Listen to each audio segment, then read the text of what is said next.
ବେଳେ ଗୋଟେ ଜଙ୍ଗଲରେ ଗୋଟେ ନାଗୁଣୀର ପରିବାର ରହୁଥିଲେ। ନାଗୁଣୀର 4ଟି ଛୁଆ ଥିଲା। ନାଗୁଣୀ ଆଉ ତା ଛୁଆ ମାନେ ବହୁତ ଖୁସିରେ ରହୁଥିଲେ। ସେ ସବୁଦିନ ତା ଛୁଆ ମାନଙ୍କୁ ଛାଡି ଖାଇବା ଆଣିବା ପାଇଁ ବାହାରକୁ ଯାଉଥିଲା। ହେଲେ ଛୁଆ ମାନେ ବହୁତ ଛୋଟ ଥିବାରୁ ବେଳେ ବେଳେ ସେ ସେମାନଙ୍କୁ ଛାଡି ଯିବା ପାଇଁ ଭୟ କରୁଥିଲା। ପିଲାମାନେ, ମୁଁ ବାହାରକୁ ଖାଇବା ଆଣିବା ପାଇଁ ଯାଉଛି। ତୁମେ ମାନେ ଜଣେ ଜଣଙ୍କର ଧ୍ୟାନ ରଖିବ, ଆଉ ବାହାରକୁ ଯିବନି। ମା, ତମେ ଆମକୁ ସବୁଦିନ ଏକେଲା ଛାଡି ଚାଲି ଯାଉଛ। ଆମ ମାନଙ୍କୁ ବହୁତ ବୋର ଲାଗୁଛି। ମା, ତୁମେ ଗଲା ପରେ ଆମେ ମାନେ ଆଜି ଟିକେ ବାହାରକୁ ବୁଲିବାକୁ ଯିବୁ। ନାଇଁ, କୁଆଡେ ଯିବା ଦରକାର ନାହିଁ। ତୁମେ ମାନେ ଘରେ ହିଁ ରହିବ। ଆଉ ତୁ କଣ ସବୁଠୁ ବଡ ହେଇ ଜିଦ୍ଦି କରୁଛୁ? ନିଜ ଛୋଟ ଭାଇ ମାନଙ୍କର ଧ୍ୟାନ ରଖିବୁ। ମୁଁ ଯାଉଛି। ଏମିତି କହି ମା ନାଗୁଣୀ ସେଠାରୁ ଚାଲିଗଲା। ଭାଇ, ଆମକୁ ବହୁତ ବୋର ଲାଗୁଛି। ଚାଲ ନା, ଆମେ କୁଆଡେ ବୁଲିବାକୁ ଯିବା। ଆରେ ତୁମେ ମାନେ ତ ମା ଆଗରେ କେହି କହିଲନି। ମୁଁ କହିଲି ଆଉ ମୁଁ ଗାଳି ଶୁଣିଲି। ଭାଇ ଚାଲ ନା, ମା ଆସିବା ପୂର୍ବରୁ ଫେରି ଆସିବା। ମା ଜାଣି ପାରିବେନି। ବୁଲିବା ପାଇଁ ତ ମୋର ବି ବହୁତ ଇଚ୍ଛା ହଉଛି। ହେଲେ ତୁମେ ମାନେ ମତେ କଥା ଦିଅ, ମୁଁ ଯୋଉ ପଟେ କହିବି ସେଇ ପଟେ ଯିବ, ଆଉ ସମସ୍ତେ ମୋ କଥା ମାନିବ। ହଁ, ଆମେ ମାନେ ତୁମ କଥା ମାନିବୁ। ଏହାପରେ ସେମାନେ ସମସ୍ତେ ବୁଲିବା ପାଇଁ ବାହାରକୁ ଗଲେ। ସେମାନେ ବୁଲୁ ବୁଲୁ ନାଗୁଣୀର ଗୋଟେ ଛୁଆ ସେମାନଙ୍କଠୁ ଦୂରକୁ ଚାଲିଯାଏ। ଆଉ ଅନ୍ୟମାନେ ତାକୁ ପାଆନ୍ତି ନାହିଁ। ସେମାନେ ମନ ଦୁଃଖରେ ଘରକୁ ଫେରି ଆସନ୍ତି। କିଛି ସମୟ ପରେ ସନ୍ଧ୍ୟା ହୁଏ। ମା ନାଗୁଣୀ ଘରକୁ ଫେରି ଆସେ। ମାକୁ ଦେଖି ପିଲାମାନେ ବହୁତ କାନ୍ଦନ୍ତି, ଆଉ ସବୁ କଥା ତାଙ୍କ ମାଙ୍କୁ କୁହନ୍ତି। ଏଥିପାଇଁ ମୁଁ ମନା କରିଥିଲି ତୁମମାନଙ୍କୁ ବାହାରକୁ ନ ଯିବା ପାଇଁ। ଏବେ ମୋ ଛୁଆ କୋଉଠି ଥିବ? ମୁଁ ତାକୁ କେମିତି ପାଇବି? ମୁଁ ଯାଉଛି, ମୋ ଛୁଆକୁ ଖୋଜିବାକୁ ଯିବି। ମା, ଏବେ ତ ରାତି ହେଇଗଲାଣି। ଆମକୁ ଏକେଲା ଛାଡି ଯାଉନି। ମା, ଆମକୁ ବହୁତ ଡର ଲାଗୁଛି। ଏବେ ତ ବହୁତ ରାତି ହେଇଗଲାଣି। ମତେ ବି ଠିକ ସେ ଦେଖା ଯାଉନି। ମୁଁ ତାକୁ କୋଉଠି ଖୋଜିବି? କାଲି ସକାଳ ହଉ, ମୁଁ ତାକୁ ନିଶ୍ଚୟ ଖୋଜିବାକୁ ଯିବି। ସେପଟେ ନାଗୁଣୀର ଛୁଆ ଏଣେ ତେଣେ ବୁଲୁଥାଏ। ସେ ବୁଲି ବୁଲି ଗୋଟେ ଗଛ ତଳେ ଶୋଇଯାଏ। ଠିକ ସେତିକି ବେଳେ ଗଛରୁ ଡାଳ ଭାଙ୍ଗି ନାଗୁଣୀର ଛୁଆ ଉପରେ ପଡିଲା। ନାଗୁଣୀ ଛୁଆ ବହୁତ କାନ୍ଦିଲା, ଆଉ ତା ମା କଥା ମନେ ପକେଇଲା। ଏମିତି କଷ୍ଟେ ମଷ୍ଟେ ସେଦିନ ରାତି ପାହି ସକାଳ ହେଲା। ନାଗୁଣୀ ସକାଳୁ ଉଠି ସାରା ଜଙ୍ଗଲ ଖୋଜିଲା। ହେଲେ ଦୁର୍ଭାଗ୍ୟବଶତଃ ନାଗୁଣୀର ଛୁଆ ଆଉ ଗୋଟେ ଜଙ୍ଗଲକୁ ଆସି ଯାଇଥିଲା। ସେଦିନ ସକାଳୁ ଟିକି ଚଢେଇ ଆଉ କାଳୁ କାଉ ଦାନା ଖୋଜିବା ପାଇଁ ଜଙ୍ଗଲକୁ ଯାଇଥିଲେ। ସେ ଜଙ୍ଗଲରେ ଦେଖିଲେ ନାଗୁଣୀ ଛୁଆ ଖଣ୍ଡିଆ ଖାବେରା ହେଇ ପଡିଛି। ଆରେ କାଳୁ ଭାଇ, ଦେଖିଲ ସେଠି ଗୋଟେ ନାଗ ଛୁଆ ଖଣ୍ଡିଆ ଖାବରା ହେଇ ପଡିଛି। ଚାଲ ତାକୁ ଘରକୁ ନେଇ ତାର ଉପଚାର କରିବା। ସେ ନିଶ୍ଚୟ ଭଲ ହେଇଯିବ। ଆରେ ଟିକି ଚଢେଇ, ତୁ କଣ ପାଗଳ ହେଇଯାଇଛୁ ନା କଣ? ସାପ ଛୁଆକୁ ଘରକୁ ନବୁ? ତୁ ଜାଣିଛୁ ସେ ଭଲ ହେଇଗଲା ପରେ ପ୍ରଥମେ ସେ ତତେ ଖାଇବ। ଆରେ ସେମିତି କଣ କହୁଛ? ସେ ତ ବହୁତ ଛୋଟ ଅଛି। ଚାଲ ନେଇକି ଘରକୁ ଯିବା, ନହେଲେ ସେ ମରିଯିବ। ସେ ମରୁ କି ବଞ୍ଚୁ ମୋର କଣ ଯାଏ? ଆସେ, ମୋର ଏବେ ମରିବାର ଇଚ୍ଛା ନାହିଁ। ତୋ ଇଚ୍ଛା, ତୁ ଆସିବୁ ନା ରହିବୁ? ମୁଁ ଚାଲିଲି। ଏମିତି କହି କାଳୁ କାଉ ସେଠାରୁ ଚାଲିଗଲା। ଆଉ ଟିକି ଚଢେଇ ସେ ନାଗୁଣୀର ଛୁଆକୁ ତା ଘରକୁ ନେଲା, ଆଉ ତାର ଉପଚାର କଲା। ଏମିତି ଦିନେ 2 ଦିନ ବିତିଗଲା। ନାଗୁଣୀ ଛୁଆ ଏବେ ପୁରା ଠିକ ଠାକ ହେଇଯାଇଥିଲା। ଟିକି ଚଢେଇର ଗୋଟେ ପୁଅ ଥାଏ, ତା ନାଁ ହେଉଛି ରାଜୁ। ନାଗ ଛୁଆ ଆଉ ରାଜୁ ଚଢେଇ ସାଙ୍ଗ ହୋଇ ଏକାଠି ଖେଳନ୍ତି ଆଉ ଏକାଠି ବୁଲନ୍ତି। କିନ୍ତୁ ଏସବୁ କଥା ଦେଖି ଜଙ୍ଗଲର ଚଢେଇ ମାନେ ବହୁତ କଥା କୁହନ୍ତି। ମା, ମୁଁ କଣ ତୁମ ଛୁଆ ନୁହେଁ? ମୁଁ କଣ ଅନ୍ୟ କୋଉଠୁ ଆସିଛି? ମୋ ମା କଣ ଆଉ କିଏ? ମୁଁ ରାଜୁ ଆଉ ତୋ ଭିତରେ କେବେ କଣ ଫରକ କରିଛି? ତୁ ମୋର ସୁନା ପୁଅ। ରାଜୁ, ତୁ ତ ସାନ ଭାଇର ଧ୍ୟାନ ରଖିବୁ। ମୁଁ ଯାଇ ଦାନା ନେଇ ଆସୁଛି। ଏମିତି ଭାବରେ ଟିକି ଚଢେଇ ତା ଛୁଆ ଆଉ ନାଗ ଛୁଆକୁ ପାଳେ। ଧୀରେ ଧୀରେ ଛୁଆ ମାନେ ବଡ ହେଇଯାଆନ୍ତି। ସେପଟେ ନାଗୁଣୀର ଗୋଟିଏ ଛୁଆକୁ କୌଣସି ଏକ ରୋଗ ହେଇଥାଏ। ନାଗୁଣୀ ତା ଛୁଆକୁ ନେଇ ବୈଦ ପାଖକୁ ଯାଏ। ବୈଦ ତାକୁ ଦେଖି କୁହେ, ତୋ ଛୁଆକୁ କୌଣସି ସାଧାରଣ ରୋଗ ହେଇନି। ଏ ରୋଗ ପ୍ରାୟ ସମସ୍ତଙ୍କୁ ହୁଏନି, ଆଉ ଯାହାକୁ ହୁଏ ଭଲ ହୁଏନି। ସେମିତି କୁହନ୍ତୁନି ବୈଦ୍ୟରାଜ, କିଛି ତ ଗୋଟେ ଉପାୟ ଥିବ। ମୁଁ ମୋ ଝିଅ ଦେହ ଭଲ କରିବା ପାଇଁ କିଛି ବି କରିପାରିବି। ଏହାପରେ ବୈଦ କିଛି କଥା ଭାବିଲା। ତାକୁ ଗୋଟେ ଔଷଧ ମନେ ପଡିଲା। ହଁ, ଗୋଟିଏ ଉପାୟ ଅଛି। ଯଦି ତୁ ତୋ ଝିଅକୁ କୌଣସି ଚଢେଇ ମାଂସ ଖୁଆଇ ପାରିବୁ, ତାହେଲେ ସେ ଯାଇ ଠିକ ହେଇପାରେ। ହେଲେ ତତେ ଚଢେଇ ମାଂସ ମିଳିବ କୋଉଠୁ? ମୁଁ ମୋ ଝିଅ ପାଇଁ ନିଶ୍ଚୟ ଚଢେଇ ମାଂସ ଆଣିବି। ଆପଣଙ୍କୁ ବହୁତ ବହୁତ ଧନ୍ୟବାଦ। ଏମିତି କହି ନାଗୁଣୀ ଚଢେଇ ମାଂସ ଖୋଜିବାକୁ ଲାଗିଲା।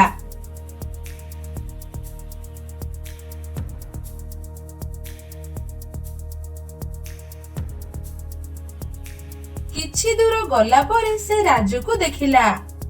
ଏଇଟା ଗୋଟେ ସୁବର୍ଣ୍ଣ ସୁଯୋଗ। ମୁଁ ଯାଉଛି ସେ ଚଢେଇ ଛୁଆକୁ ନେଇଯିବି। ଏଠାରେ ତ କେହି ନାହାନ୍ତି। ଏମିତି କହି ନାଗୁଣୀ ଚଢେଇ ଛୁଆକୁ ନେଇଗଲା। ସେ ରାସ୍ତାରେ ଯିବା ବେଳେ ଟିକି ଚଢେଇ ତାକୁ ଦେଖିନେଲା। ଆରେ ଆରେ, ଏ କଣ? ମୋ ରାଜୁକୁ କଣ ଏ ନାଗୁଣୀ ନେଇଯାଉଛି? ମୁଁ ଏବେ କଣ କରିବି? ମୋ ପୁଅକୁ ମୁଁ କେମିତି ବଞ୍ଚେଇବି? ହଁ, ଯାଉଛି। ମୋ ପାଖରେ ଥିବା ସେ ନାଗ ଛୁଆକୁ ନେଇ ସେ ନାଗୁଣୀକୁ ଦଣ୍ଡ ଦେବି, ଆଉ ମୋ ପୁଅର ଜୀବନ ବଞ୍ଚେଇବି। ଏହାପରେ ଟିକି ଚଢେଇ ନାଗ ଛୁଆକୁ ନେଇ ରାଜୁକୁ ଖୋଜିବାକୁ ଗଲା। ସେ କିଛି ସମୟ ଖୋଜିଲା ପରେ ନାଗୁଣୀର ଗୁମ୍ଫାକୁ ଦେଖିଲା। ଧନରେ, ତୁ ଏଇଠି ମତେ ଅପେକ୍ଷା କର। ମୁଁ ଚାହୁଁନି ଗୋଟେ ଛୁଆ ପାଇଁ ଆଉ ଗୋଟେ ଛୁଆ ବିପଦରେ ପଡୁ। କିନ୍ତୁ ମା, ମୁଁ ଯିବି ମୋ ଭାଇକୁ ନେଇ ଆସିବି। ତୁ ତ ଗୋଟେ ନାଗ ଛୁଆ, ଆଉ ମୋ ରାଜୁକୁ ବି ଗୋଟେ ନାଗୁଣୀ ନେଇଯାଇଛି। ତୋର ଦରକାର ପଡ଼ିଲେ ମୁଁ ତତେ ଡାକିବି। ଏମିତି କହି ଟିକି ଚଢେଇ ଗୁମ୍ଫା ଭିତରକୁ ଗଲା। କିଏ ତୁ? ମୋ ଗୁମ୍ଫା ଭିତରକୁ କାହିଁକି ଆସିଛୁ? ଟିକିକୁ ଦେଖି ରାଜୁ ଜୋରେ ଜୋରେ ଚିତ୍କାର କଲା। ମା, ମା, ମତେ ବଞ୍ଚାଅ ମା, ଏମାନେ ମତେ ମାରିଦେବେ। ଦେଖ, ମୋ ଛୁଆକୁ ତମେ ଛାଡି ଦିଅ। ମୁଁ ତୁମର କି କ୍ଷତି କରିଛି? ମୋ ଛୁଆକୁ ତମେ କାହିଁକି ନେଇ ଆସିଛ? ମୁଁ କାହାର କିଛି କ୍ଷତି କରିବାକୁ ଚାହୁଁନି। ହେଲେ ମୋ ଝିଅର ଗୋଟେ ରୋଗ ହେଇଛି, ଆଉ ବୈଦ କହିଛନ୍ତି ସେ ଚଢେଇ ମାଂସ ଖାଇଲେ ଭଲ ହେଇଯିବ। ଏଇଟା ତୁମର ଭୁଲ ଧାରଣା। ମୋ ପୁଅକୁ ଛାଡି ଦିଅ। ମୋ ଉପରେ ଦୟା କର। ଏମିତି ଟିକି ବହୁତ ନେହୁରା ହେଲା, ହେଲେ ନାଗୁଣୀ ତା କଥା ଶୁଣିଲା ନାହିଁ। ତାପରେ ଟିକି ଚଢେଇ ନାଗ ଛୁଆକୁ ଗୁମ୍ଫା ଭିତରକୁ ନେଇ ଆସିଲା। ନାଗ ଛୁଆ ତା ମାକୁ ଚିହ୍ନି ପାରିଲା। ମା, ମା, ମତେ ଚିହ୍ନି ପାରିଲେ? ମୁଁ ତୁମ ଛୁଆ। ସେଦିନ ତୁମ କଥା ନ ଶୁଣି ଆମେ ବାହାରକୁ ବୁଲିବାକୁ ଚାଲିଗଲୁ। ଏମିତି ଭାବରେ ନାଗ ଛୁଆ ଗୋଟି ଗୋଟି କରି ସବୁ କଥା କହିଲା। ନାଗୁଣୀ ଏକଥା ଶୁଣି ତା ପୁଅକୁ ତା ପାଖକୁ ନେଲା, ଆଉ ରାଜୁକୁ ଟିକି ଚଢେଇକୁ ଦେଇଦେଲା। ମତେ କ୍ଷମା କରିଦିଅ ଚଢେଇ ଭଉଣୀ।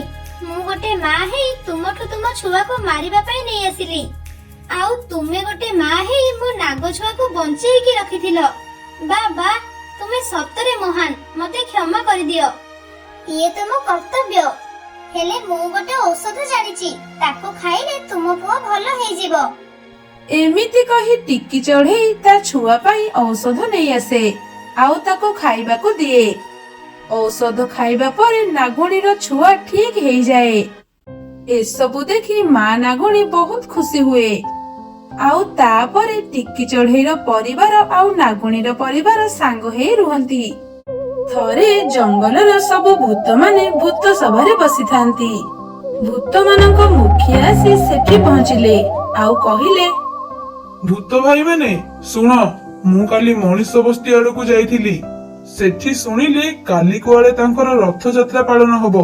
ତେଣୁ ମୋ କହିବା କଥା ହେଲା, ସେମାନେ ଯଦି ରଥଯାତ୍ରା କରିବେ, ତାହେଲେ ଆମେ ବି ରଥଯାତ୍ରା କରିବା। ଏବେ ତୁମେ ତୁମମାନଙ୍କ ମତାମତ ଦିଅ। ଆମେ ମାନେ ତ ଭୂତ, ଆମେ ମାନେ ରଥଯାତ୍ରା କିପରି କରିବା? ମୁଖ୍ୟ ଆଜ୍ଞା, ଆପଣ ରଥଯାତ୍ରା ବିଷୟରେ ଜାଣିଛନ୍ତି ନା ନାହିଁ? ନାଇଁ, ମୁଁ ସେ ବିଷୟରେ କିଛି ଜାଣିନି। ତୁ ଯଦି ଜାଣିଛୁ କହ।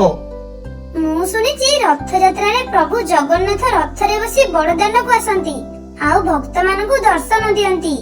ହେଲେ ସେ ତ ଭଗବାନ, ଆଉ ଆମେ ସବୁ ଭୂତ। ଆମେ କେମିତି ରଥଯାତ୍ରା କରିବା? ହଁ ହଁ, ସେ ଭଗବାନ ଆଉ ଆମେ ମାନେ ସବୁ ଭୂତ, ତାଙ୍କ ରଥଯାତ୍ରା ଆମେ କରିପାରିବାନି। ଆମେ ରଥଯାତ୍ରା କଲେ କାଳେ ଭଗବାନ ରାଗିବେ। ଆରେ ଆମ ଜଗନ୍ନାଥ ପରା ସାରା ବ୍ରହ୍ମାଣ୍ଡର ଠାକୁର। ସେ ମଣିଷ ମାନଙ୍କର ଯେମିତି ଠାକୁର, ସେମିତି ସବୁ ପଶୁ ପକ୍ଷୀ ବୃକ୍ଷ ଲତା ଆମ ଭୂତ ମାନଙ୍କର ବି ଠାକୁର। ହଁ, ସବୁ କଥା ଠିକ ଯେ, ହେଲେ ପ୍ରଭୁଙ୍କୁ ପୂଜା କିଏ କରିବ? ଆମେ ତ ଭୂତ, ଆମେ କଣ ତାଙ୍କୁ ପୂଜା କରିପାରିବା? ପ୍ରଭୁଙ୍କୁ ଶୁଦ୍ଧ ବ୍ରାହ୍ମଣ ହିଁ ପୂଜା କରିବେ। ଆଉ ଏଇ ଆଗ ଗାଁରେ ବ୍ରାହ୍ମଣ ଚଢେଇ ମାନେ ଅଛନ୍ତି, ଜଣେ କିଏ ଯାଅ ଆଉ ତାଙ୍କୁ ଡାକିକି ଆଣ। ମୁଁ ଯାଉଛି ତାଙ୍କୁ ନେଇକି ଆସିବି। ତୁମେ ମାନେ ରଥ ତିଆରି କର, ଆଉ କିଛି ଚଢେଇ ଯାଇ ପାଖ ମନ୍ଦିରରୁ ଜଗନ୍ନାଥଙ୍କୁ ନେଇ ଆସ। ହଁ ଜଗୁ, ତୁ ଯା। ଏହାପରେ ସବୁ ଚଢେଇ ନିଜ ନିଜ କାମରେ ଲାଗିଗଲେ। କିଏ କାଠ ଆଣିଲା ତ କିଏ ଫୁଲ ଆଣିଲା। ସବୁ ଭୂତ ମାନେ ବହୁତ ଖୁସି ଥିଲେ। ହେଲେ ସେଇ ଭୂତ ମାନଙ୍କ ଭିତରେ ଥିବା ବୁଢା ଶାଗୁଣାକୁ ଏକଥା ପସନ୍ଦ ଆସୁନଥିଲା। ଛି ଛି ଛି ଛି, କି କଳିକାଳ ସମୟ ଆସିଲା କେଜାଣି। ଏ ଭୂତ ମାନେ ଭଗବାନଙ୍କ ପୂଜା କରିବେ, ତା ପୁଣି ସେ ଜଗନ୍ନାଥଙ୍କ ପୂଜା। ଏମାନେ ପୂଜା କଲେ ଆମ ଭୂତ ମାନଙ୍କର ହିଁ କ୍ଷତି ହେବ। ତେଣୁ ମତେ ପୂଜା ବନ୍ଦ କରିବାକୁ ହବ। ଭାଇନାଙ୍କୁ ଏବେ ମୁଁ କୋଉଠୁ ପାଇବି? ହଁ, ଯାଉଛି, ସେ ଶେଷ ଘରକୁ ଯିବି, ସେଇଠି ଭାଇନା ମିଳିଯିବେ।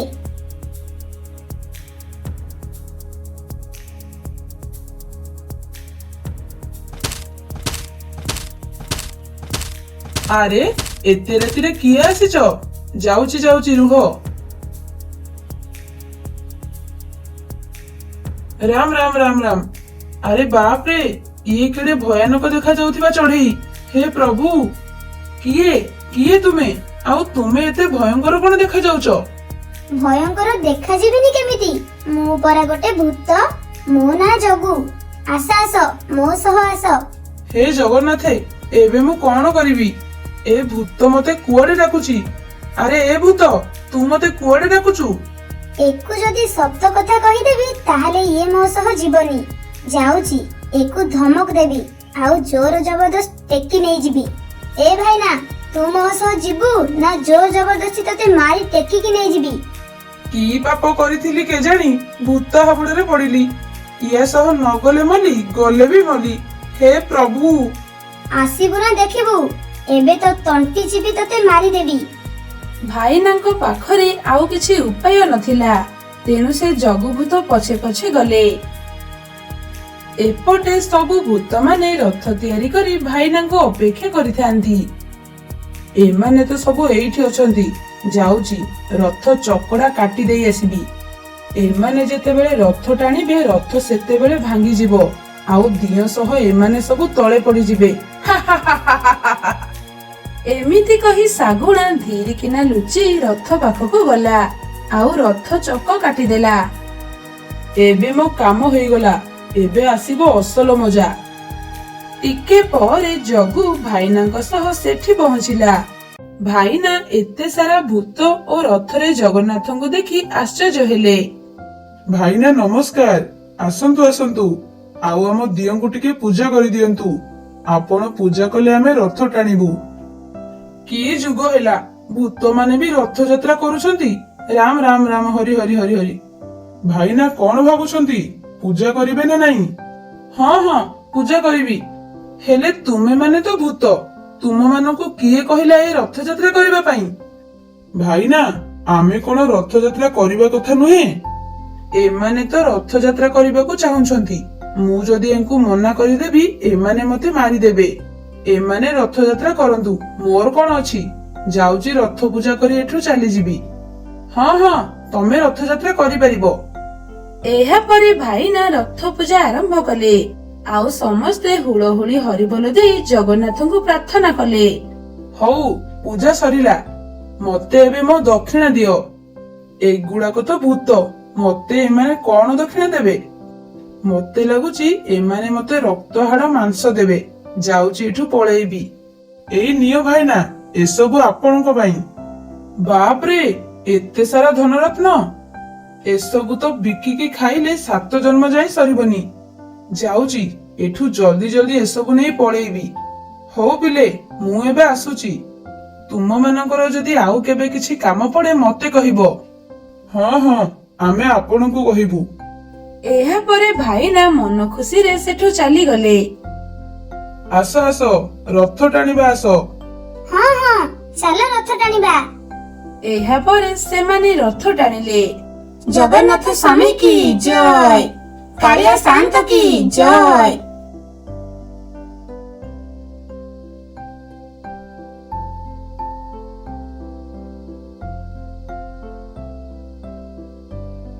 ଭୂତମାନେ ରଥ ଟାଣୁଥାନ୍ତି। ହଠାତ୍ ଆଗରେ ଗୋଟେ ଖାଲ ପଡିଲା, ଆଉ ରଥ ଖାଲରେ ପଡି ଶାଗୁଣା ଉପରେ ମାଡିଗଲା।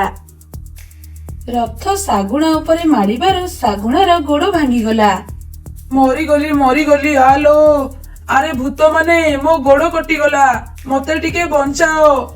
ଏ ରଥ ଅଶୁଭ, ତେଣୁ ମୋ ସହ ଏମିତି ଅଘଟଣ ଘଟିଲା।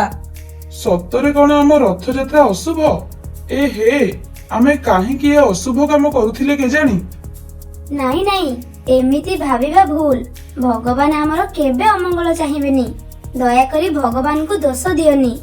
ଆମେ ସବୁ ଭୂତ, ତେଣୁ ଜଗନ୍ନାଥ ଆମ ଉପରେ ରାଗିଲେ। ଯାଅ, ଏ ରଥକୁ ଫୋପାଡ଼ି ଦେଇ ଆସ। ଯଦି ଏମିତି କଥା, ତାହେଲେ ଚାଲ ଏ ରଥକୁ ଆମେ ନଈରେ ଫୋପାଡ଼ି ଦେଇ ଆସିବା। ଏହା ପରେ ସେମାନେ ରଥକୁ ନେଇ ନଈ ଆଡକୁ ଗଲେ। ଆଉ ଟିକେ ପରେ ସେଠି ପହଞ୍ଚିଲେ। ଭୂତମାନଙ୍କୁ ଏମିତି କରିବା ଦେଖି ସ୍ୱୟଂ ଜଗନ୍ନାଥ ଆସି ସେଠି ପହଞ୍ଚିଲେ ଆଉ କହିଲେ, ହେ ଭକ୍ତମାନେ, ମୁଁ ତୁମ ଭକ୍ତି ଭାବରେ ସନ୍ତୁଷ୍ଟ। ମୁଁ ତୁମ କାହା ଉପରେ କ୍ରୋଧ କରିନାହିଁ। ଏ ଯେଉଁ ଅଘଟଣ ଘଟିଲା, ଏସବୁ ପାଇଁ କେବଳ ଶାଗୁଣା ଭୂତ ହିଁ ଦାୟୀ। ସେ ଏ ରଥଯାତ୍ରା ବନ୍ଦ କରିବାକୁ ଚାହୁଁଥିଲା, ତେଣୁ ମୁଁ ତାକୁ ଦଣ୍ଡ ଦେଲି। ମିଛ ମିଛ କହୁଛି ଏ। ମୁଁ କାହିଁକି ଏ ରଥଯାତ୍ରା ବନ୍ଦ କରିବି? ହେ ଭକ୍ତମାନେ, ତୁମେମାନେ ସବୁ ତୁମ ଆଖି ବନ୍ଦ କର ଆଉ ଦେଖ।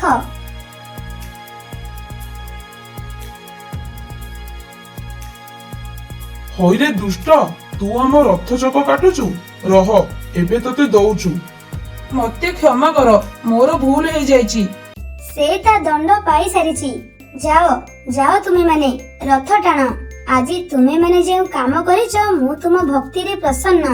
ତୁମମାନଙ୍କର ମୁକ୍ତି ନିଶ୍ଚିନ୍ତ ହେବ। ଆଉ ଏବେ ତୁମେ ବୈକୁଣ୍ଠ ଲୋକରେ ବାସ କରିବ। ଏମିତି କହି ଜଗନ୍ନାଥ ସେଠୁ ଅନ୍ତର୍ଧ୍ୟାନ ହେଇଗଲେ। ଆଉ ସମସ୍ତେ ପୁଣି ଥରେ ରଥ ଟାଣିଲେ। ଗୋଟିଏ ଘଞ୍ଚ ଜଙ୍ଗଲଟିଏ ଥାଏ। ସେଇ ଜଙ୍ଗଲରେ ଅନେକ ଚଢେଇ ମାନେ ରହୁଥାନ୍ତି।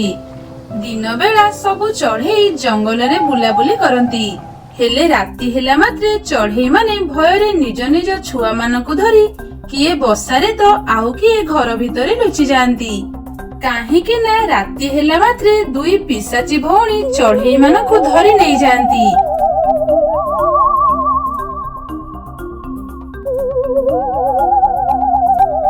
ଆଉ ତାଙ୍କୁ ଜିଅନ୍ତା ଜାଳି ପୋଡ଼ି ଖାଇ ଦିଅନ୍ତି।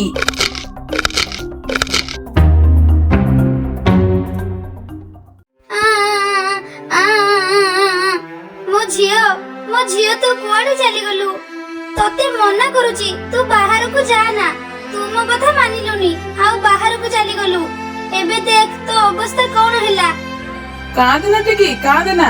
ଯାହା ହବାର ଥିଲା ତ ହେଲା। ଯା, ଏବେ ଘରକୁ ଯା। ହଁ ଟିକେ, ହଁ। ତୁ ଆଉ ମନ ଦୁଃଖ କରେନା। କାଲି ଆମେ ରାଜାଙ୍କ ପାଖକୁ ଯିବା, ଆଉ ତାଙ୍କୁ ଏ ବିଷୟରେ କହିବା। ମୋର ଆଶା ଅଛି, ସେ ଆମକୁ ନିଶ୍ଚୟ ସାହାଯ୍ୟ କରିବେ। ହଁ, ମିନୁ ଠିକ କହୁଛି। ଏବେ ତ ସଞ୍ଜ ହେଲାଣି, ଚାଲ ଘରକୁ ଯିବା। ଆରେ କିଏ କୁଆଡେ ଅଛ? ଘରକୁ ପଶି ଯାଅ ରେ। ଦୁଇ ଭୂତଣୀ ଆସିଲେଣି। କାଳି, ଚାଲ ଚାଲ, ଘର ଭିତରକୁ ଚାଲ। ଟିକି, ତୁ ଘରକୁ ଯା। କାଲି ଆମେ କିଛି ଗୋଟେ ବ୍ୟବସ୍ଥା କରିବା। ହଉ ଠିକ ଅଛି।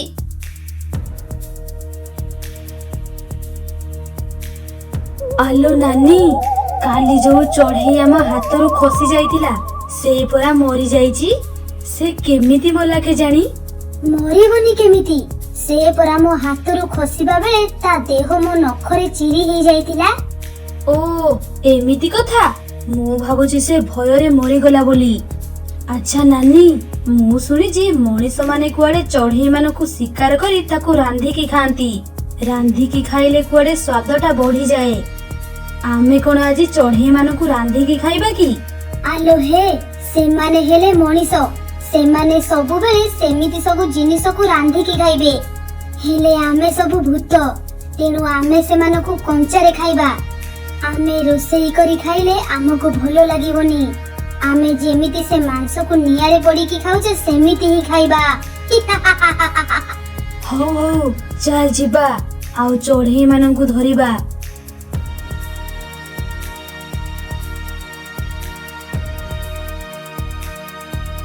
ପୁଅ ମୁନ୍ନା, ତୁ କୁଆଡେ ଯାଉଛୁ? ରାତି ହେବାକୁ ଆସିଲାଣି, ତୁ ଆଉ ଜମା ବାହାରକୁ ଯାନା। ମା, ମୁଁ କୁଆଡେ ବି ଯାଉନି, ଏଇ ଘର ବାହାରୁ ଟିକେ ଆସୁଛି। ପୁଅ, ଏବେକା ପରିସ୍ଥିତି ଜମା ବି ଭଲ ନାହିଁ। ତୁ ଦେଖିଲୁଟି ସେ ଟିକିର ଝିଅକୁ ସେ ଭୁତୁଣୀ ମାନେ କେମିତି ମାରି ଦେଇଛନ୍ତି। ତୁ ଆଉ ଜମା ବାହାରକୁ ଯାନା। ହଉ ବାପା, ମୁଁ ଏଇ ଘରେ ଖେଳୁଛି। ନାନୀ ନାନୀ, ଆଜି କଣ ଗୋଟେ ହେଲେ ବି ଚଢେଇ ଦିଶୁନାହାନ୍ତି? ଆଲୋ ନାନୀ, ଆଜି କଣ ଆମେ ଉପାସ ରହିବା କି? ନାଇଁ ନାଇଁ, ଆଜି ଆମେ ଉପାସ ରହିବାନି। ତୁ ରହ, ମୁଁ କିଛି କରୁଛି। ଏମିତି କହି ସେ ଭୁତୁଣୀଟି ଗୋଟେ ଚଢେଇର ରୂପ ନେଲା। ତୁ ଥା ଏଇଠି, ମୁଁ ଯାଉଛି ଚଢେଇ ମାନଙ୍କ ଘର କବାଟ ବାଡେଇବି। ଯିଏ ମୋ ପଛରେ ବାହାରକୁ ଆସିବ ତୁ ତାଙ୍କୁ ଧରି ନବୁ, ହେଲା? ହଉ ଠିକ ଅଛି ନାନୀ। ଏହାପରେ ଭୁତୁଣୀ ଚଢେଇ ରୂପ ଧରି ଗାଁ ଭିତରକୁ ଗଲା ଆଉ ଚଢେଇ ମାନଙ୍କ କବାଟ ବାଡେଇଲା। ସବୁ ଚଢେଇ ଚତୁର ଥିଲେ, ତେଣୁ ସେମାନେ କବାଟ ଖୋଲିଲେ ନାହିଁ। ଆରେ, ଆମ କବାଟ କିଏ ବାଡଉଛି? ଲାଗୁଛି କିଏ ବୋଧେ ବିପଦରେ ପଡିଛି। ଆରେ ଏମିତି ବି ହେଇପାରେ, କାହାକୁ ଭୁତୁଣୀ ଗୋଡଉଥିବ ଆଉ ସେ ଭୟରେ ଆସି ଆମ କବାଟ ବାଡଉଥିବ। ଯାଉଛି, କବାଟ ଖୋଲି ତାକୁ ଭିତରକୁ ନେଇ ଆସିବି। କାଳୁ ଓ କାଳି ଶୋଇ ପଡିଥାନ୍ତି, ତେଣୁ ମୁନ୍ନା ବାହାରକୁ ଚାଲି ଆସିଲା ଆଉ ଦେଖିଲା ସେଠି କେହି ନାହାନ୍ତି। ଆଁ, ଏଠି କଣ କେହି ନାହାନ୍ତି? ଆମ କବାଟ କିଏ ବାଡଉଥିଲା? ମୁନ୍ନା ଏମିତି କହୁଥାଏ, ହଠାତ୍ ସେ ଭୁତୁଣୀ ଭୟଙ୍କର ଗର୍ଜନ କରି ଆସିଲା ଆଉ ମୁନ୍ନାକୁ ଧରି ନେଇଗଲା।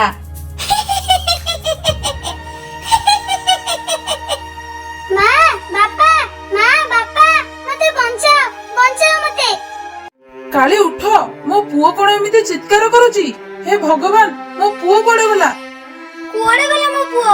ମୋ ପୁଅକୁ କିଏ ନେଇଗଲା? କାଳୁ, ତମେ ଜଲ୍ଦି ଯାଅ ଆଉ ମୋ ପୁଅକୁ ବଞ୍ଚାଅ। ଆଜି ଗୋଟେ ଭଲ ଖାଇବା ମିଳିଗଲା। ନାନୀ, ଆଜି ଆମେ ଏକୁ ରାନ୍ଧିକି ଖାଇବା। ହଁ ଯେ, ଏକୁ ଆମେ ରାନ୍ଧିକି ଖାଇବା। ହେଲେ ମତେ ତ ରୋଷେଇ ଆସିନି, ମୁଁ ଏକୁ କେମିତି ରୋଷେଇ କରିବି? ନାନୀ, ମୁଁ ବି ଜାଣିନି, ହେଲେ ଆଜି ଆମେ ଏକୁ ରାନ୍ଧିବା। ଏମିତି ଜିଅନ୍ତା ଖାଇଲେ ମୋ ଖାଦ୍ୟ ହଜମ ହଉନି। ହଉ, ଆ ଚାଲେ ଆମେ ମଶାଣିକୁ ଯିବା। ଆରେ ବାପରେ, ଏମାନେ ତ ମତେ ଗରମ ଗରମ ତେଲରେ ପକେଇ ଛାଣିକି ଖାଇବେ। ମତେ ତ ଏକଥା ଭାବିକି ଡର ଲାଗୁଛି। କଣ କରିବି କେଜାଣି? କେମିତି ଏମାନଙ୍କ ପାଖରୁ ବଞ୍ଚିବି? ମୁଁ ଯଦି ଏବେ କିଛି ଚାଲାକ ଦେଖେଇବି, ଏମାନେ ମତେ ମାରି ଖାଇଯିବେ।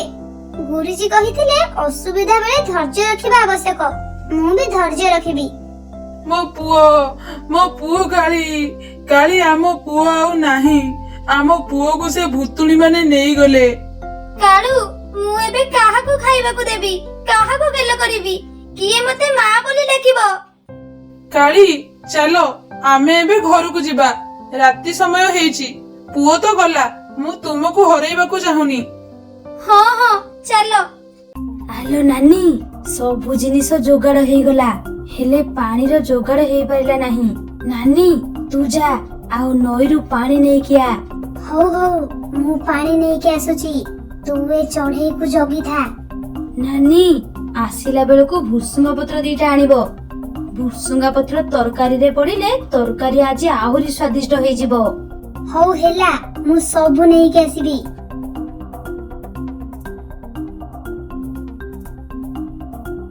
ଏଇଟା ହିଁ ଠିକ ସମୟ। ମତେ କିଛି କରି ଏ କବଳରୁ ଖସିବାକୁ ପଡିବ। କଣ କରିବି? ହଁ, ଏ ଭୁତୁଣୀ, ତୁ କେତେ ସୁନ୍ଦର ଦିଶୁଛୁ। ତୁ କଣ ଖାଉଛୁ କି? ମତେ ଟିକେ କହ, ମୁଁ ବି ସେଇଆକୁ ଖାଇ ସୁନ୍ଦର ଦିଶିବି। ମୁଁ ତତେ ଛାଡ଼ିବିନି, ମୁଁ ତତେ ଖାଇବି। ବାପରେ, ଏ ତ ବହୁତ ଚାଲାକ। ହେଲେ ମୁଁ ଆଉ ଥରେ ଚେଷ୍ଟା କରେ, ଦେଖିବା କାଳେ ଇଏ ମୋ କଥାରେ ଫସିଯିବ। ଶୁଣ ଭୁତୁଣୀ, ମୁଁ ମିଛ କହୁନି, ମୁଁ ସତ କହୁଛି। ତୁ ବହୁତ ସୁନ୍ଦର। ତୁ କଣ ଏଠି ରହିବା କଥା? ତୁ ତ ରାଜରାଣୀ ହେଇ ମହଲରେ ରହିବା କଥା। छी छी छी, ତତେ କଣ ଆଉ କୋଉଠି ଜାଗା ମିଳିଲାନି ଯେ ତୁ ଆସି ଏ ମଶାଣିରେ ରହୁଛୁ? ତୋ ପରି ସୁନ୍ଦରୀ ରାଜରାଣୀ ଯଦି ମଶାଣିରେ ରହିବ ତାହେଲେ ରାଜମହଲରେ କିଏ ରହିବ? ତୁ ଏଇଠି ରହୁଛୁ ବୋଲି ତତେ କେହି ବିବାହ କରିବାକୁ ଆସୁନାହାନ୍ତି। छी छी। ମୁନ୍ନାର କଥା ଭୁତୁଣୀ ମନକୁ ପାଇଲା। ଭୁତୁଣୀ ବହୁତ ଖୁସି ହେଇଗଲା। ହଁ ରେ ଚଢେଇ, ତୁ ଠିକ କହିଛୁ। ମତେ କେହି ବିବାହ କରିବାକୁ ଆସୁନାହାନ୍ତି। ମୋ ନାନୀ ବି ସେଇଆ, ସିଏ ବି ମୋ ପାଇଁ ବିବାହ ପ୍ରସ୍ତାବ ଦେଖୁନି। ସେ କେମିତି ବିବାହ ପ୍ରସ୍ତାବ ଦେଖିବ? ସେ କଣ ତୋର ଭଲ ଚାହୁଁଛି କି? ସେ ତ ନିଜେ ବହୁତ ଅସୁନ୍ଦର, ତେଣୁ ତାକୁ କେହି ବିବାହ କରୁନାହାନ୍ତି। ସେଥିପାଇଁ ସେ ଦେଖୁଛି ମୁଁ ତ ବାହା ହେଇନି, ତେଣୁ ତାକୁ ବି ବାହା କରିବିନି। ତାର କଣ ଅଛି, ତୁ ବାହା ହେଲେ କେତେ ନ ହେଲେ କେତେ, ସିଏ ତତେ ଏଇଠି ରଖିବ ଆଉ ତୁ ତାର ସେବା କରିବୁ। ଆରେ ହେ, ମୁଁ ତ ଏକଥା ଜାଣିନି। ଭଲ ହେଲା ଚଢେଇ, ତୁ ମୋ ଆଖି ଖୋଲିଦେଲୁ। ଆଚ୍ଛା ଚଢେଇ, ଏବେ ମୁଁ କଣ କରିବି? ତୁ ମତେ ଗୋଟେ ବୁଦ୍ଧି ଦେ। ଶୁଣ, ମୋ ସହ ଆସ, ମୁଁ ତତେ ସେ ରାଜମହଲକୁ ନେଇଯିବି। ସେଠି ତୁ ଅଳ୍ପ କିଛି ଦିନ ରହିଲେ ତୁ ସୁନ୍ଦର ହେଇଯିବୁ। ତାପରେ କୋଉ ଭୂତ ରାଜା ତତେ ବାହା ହେଇ ତା ରାଜ୍ୟକୁ ନେଇଯିବେ। ତାପରେ ତୁ ସେଠି ରାଜରାଣୀ ହେଇକି ରହିବୁ, ରାଜରାଣୀ। ଚାଲ ଚାଲ, ଏବେ ହିଁ ଚାଲ। ନାନୀ ଏଇଠି ଥାଉ, ମୁଁ ରାଜମହଲରେ ରହିବି।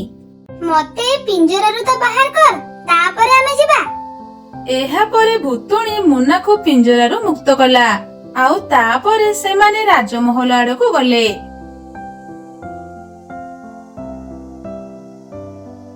ତୁ ଆଜିଠୁ ଏଇଠି ରହ। କିଛି ଦିନ ପରେ ମୁଁ ଏଠାକୁ ମହାରାଜାଙ୍କୁ ନେଇକି ଆସିବି। ହଉ ଠିକ ଅଛି, ତୁ ଯା।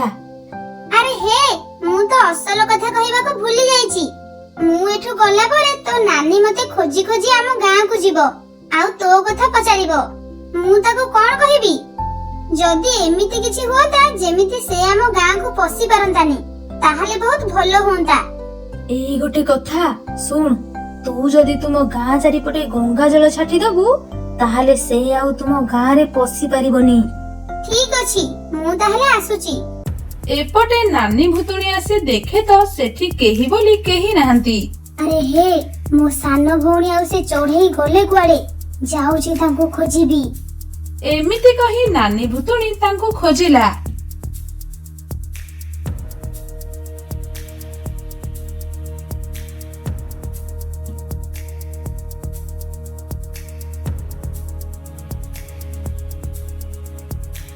ହେଲେ ତାଙ୍କୁ ପାଇଲା ନାହିଁ।